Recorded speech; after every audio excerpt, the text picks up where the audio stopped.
Haya ndugu zangu, leo kwenye kutembea kwangu nimekutana na mti. Huu mti unaitwa kikulagembe. Nadhani mnaofahamu mti huu wa kikulagembe.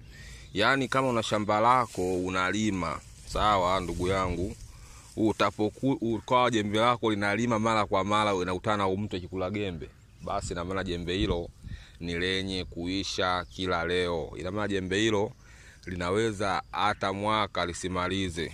Yaani mti huu ndio maana ukaitwa mkulagembe, yani kwa Kinyamwezi mkulagembe manake mti ambao unakula jembe ambalo unalimia wewe, ndio mti huu unaitwa kikulagembe.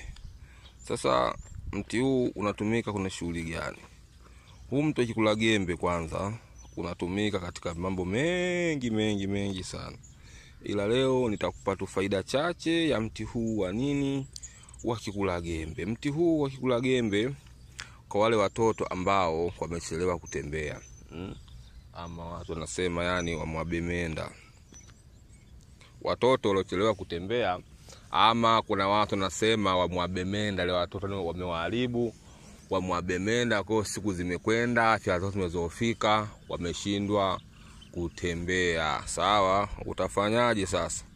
Kinachotakiwa wewe ndugu yangu ni kuchukua mti huu, ni kutwanga. Sawa, ukishatwanga tayari utauchuja huu, ukishauchuja maji kidogo unaweza ukamnywesha mtoto wako, ukamnywesha maji kidogo, mengine ukatumia kumkandia. Kama unamkandia asubuhi, unamkandia kwenye viungo vyake, basi mtoto huyo atakuwa ni mwenye kupata nguvu na kutembea.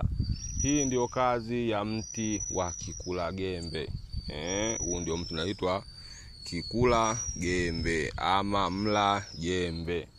Ni mti hatari kabisa, ni mti kiboko sana mti huu utapo utumia vizuri. Asante kwa kunisikiliza.